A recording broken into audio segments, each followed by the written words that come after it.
Assalamualaikum warahmatullahi wabarakatuh. Bertemu lagi dengan Cikgu RO. Dan di dalam video pada kali ini, Cikgu akan berbincang tentang pendidikan kesihatan tahun 4 bagi tajuk pemakanan sihat. Sebelum itu, Cikgu nak berkongsi dengan kamu tentang gambar yang Cikgu tunjukkan pada layar skrin kamu ini. Kelihatan seorang kanak lelaki yang sedang memegang makanan ringan. Dan kanak-kanak lelaki ini digambarkan seperti sebuah bom yang dipasangkan sumbu padanya, dan kelihatan kanak-kanak ini akan meletup pada bila-bila masa.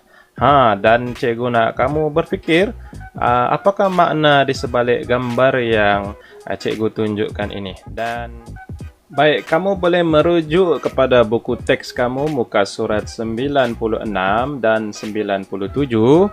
Dan cikgu akan bincangkan tentang apakah dia itu aras kumpulan makanan. Baik, aras kumpulan makanan ini adalah diambil daripada piramid makanan Malaysia. Lihat bahawa makanan-makanan itu telah disusun mengikut kumpulannya. Kemudian di peringkat yang kedua, sederhana. Di peringkat yang ketiga, semakin sedikit. Dan begitulah di peringkat yang keempat, jumlah yang hendak diambil hendaklah semakin berkurangan. Ini bukan bermaksud kita tidak boleh mengambil makanan itu. Kita boleh mengambil makanan itu, tetapi kuantitinya dikawal ataupun dikurangkan dan mengikut aras piramid makanan yang cikgu tunjukkan. Okey, baik. Mari kita lihat buku teks kamu. Di peringkat aras 1, di peringkat aras ini kumpulan makanan ataupun makanan yang dikumpulkan ialah berasaskan karbohidrat. Okey, baik. Karbohidrat ini merupakan sumber tenaga utama bagi tubuh badan kita untuk melakukan kerja dalam sehari-harian. Dan ianya perlu diambil secukupnya. Jika tidak diambil dengan secukupnya, badan kita akan terasa lemah dan kita akan lemas untuk melakukan tugasan dalam kehidupan seharian. Kerana ianya penting untuk memberikan tenaga kepada tubuh badan kita. Okey, antara contoh makanan ya termasuklah nasi, roti, jagung, keledek, kentang, oat, barley, tosai, capati, mie dan biskut. Kalau di sekolah biasanya di kantin sekolah itu pagi-pagi menu yang kita boleh dapati seperti mie goreng yang dicampur dengan telur ataupun nasi goreng. Ini boleh diambil untuk sarapan pagi kamu supaya memberi tenaga kepada kamu. Okey, baik. Seterusnya di aras kedua ialah kumpulan makanan yang mengandungi vitamin dan mineral. Ianya perlu diambil dalam kuantiti yang banyak. Kerana apa? Kerana ianya membantu dalam penghadaman dan juga selain itu membantu fungsi organ kita ini supaya berfungsi dengan sempurna dan meningkatkan ketahanan badan ya. Antara contoh-contoh makanan yang termasuk dalam aras 2 ini ialah sayur-sayuran hijau dan juga buah-buahan. Aras ketiga adalah aras kumpulan makanan yang mengandungi protein. Okey, sumber protein ini terdapat pada makanan-makanan seperti ikan, daging, susu dan keju. Dan apakah kepentingan protein di dalam tubuh badan kita?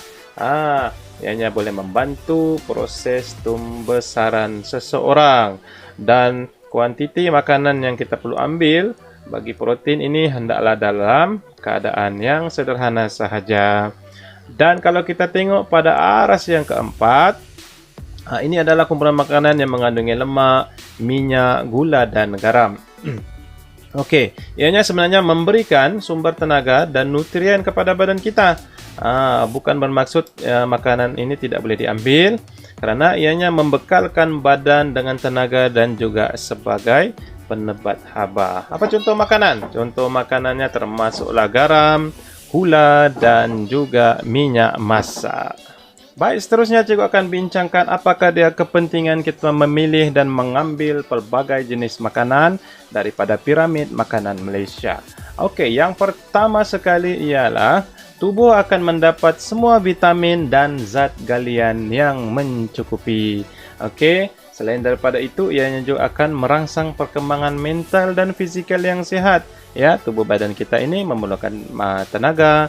Oleh sebab itu kita perlu makan makanan daripada karbohidrat yang membekalkan tenaga. Selain daripada itu, minda kita juga perlu dirangsang dan ianya diperoleh daripada zat galian, mineral dan nutrien yang kita makan daripada sayur-sayuran dan buah-buahan. Dan seterusnya, ianya juga boleh mengawal berat badan agar tidak berlebihan atau kekurangan berat badan. Dan yang terakhir sekali, ianya membantu menghindari penyakit. Jadi berbalik kita kepada gambar yang cikgu tunjukkan di awal sebentar tadi. Ini dia gambarnya. Ini bermaksud kanak-kanak ini tidak mengamalkan pemakanan yang seimbang. Mungkin kanak-kanak ini terlalu banyak mengambil makanan yang berasaskan daripada lemak, ya, daripada berminyak ataupun sebagainya, menyebabkan kanak-kanak ini mengalami obesiti. Okey, apa maksud bom seperti bom jangka? Kerana kesannya pada kesihatan kanak-kanak itu pada masa akan datang ialah ianya akan menyebabkan pelbagai penyakit, ya, seperti tekanan darah tinggi, sakit jantung, kencing manis dan sebagainya. Termasuklah juga kerosakan gigi yang disebabkan pengambilan makanan yang manis. Okey. Baiklah, kita boleh teruskan dengan muka surat 98. Kita akan uji minda. Sediakan buku dan alat tulis. Salin soalan-soalan ini dan kita bincangkan bersama jawapannya. Okey, yang pertama, senaraikan dua jenis makanan untuk setiap aras dalam piramid makanan Malaysia. Yang pertama sekali, aras 1. Aras 1 masih ingat? Yang di bawah sekali, yang kita perlu ambil dalam kuantiti yang secukupnya. Apa dia? Yang pertama, siapa boleh bagi tahu cikgu? Yang pertama, kamu boleh tulis di sana sebagai contoh. Yang paling mudah yang kita biasa ambil iaitu nasi. Okey, yang kedua ialah kita boleh tulis di situ mi goreng, ya, mi goreng. Itu ialah aras 1. Ataupun kita boleh tukar kepada roti, ya, roti. Okey, baik. Seterusnya, pada aras kedua, jenis makanan yang biasa kita ambil ataupun jenis makanan yang ada dalam piramid Malaysia pada aras yang kedua ialah terdiri daripada sayur-sayuran dan buah-buahan. Jadi kamu boleh tulis di situ yang pertama sekali ialah sayur sawi, contohnya, ya. Dan yang kedua, kita tulislah buah-buahan sebagai contohnya buah tembikai ataupun buah betik. Senang kan? Dan yang ketiga, pada aras yang ketiga, kuantiti yang perlu diambil adalah pada kuantiti yang sederhana saja. Masih ingat? Yang ketiga, yang pertama sekali, contohnya ialah ikan. Dan B, contohnya ialah ayam. Okey, manakala aras yang keempat, kuantiti yang kita perlu ambil dalam jumlah yang sedikit, contohnya ialah pada aras yang keempat ialah kuantiti makanan yang kita perlu kurangkan, ya. Sebagai contoh, yang pertama sekali ialah yang pertama sekali ialah gula, dan yang kedua ialah garam ataupun minyak. Okey, jadi selesai bagi aktiviti ini aras 1, aras 2, aras 3 dan aras 4. Dan mari kita lihat bagi uji minda yang ketiga ini. Cikgu nak kamu buat senarai semak kandungan makanan yang dijual di kantin sekolah. Jadikan jadual ini sebagai panduan kamu. Salin.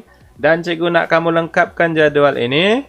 Dan cikgu nak kamu hantar kerja rumah kamu ini di dalam bentuk gambar ataupun sebagainya kepada cikgu supaya cikgu boleh semak. Selesai untuk pada kali ini. Tajuk cikgu yang cikgu bincangkan pada hari ini ialah pemakanan sihat. Semoga kita berjumpa lagi pada masa yang akan datang. Selamat belajar. Bye.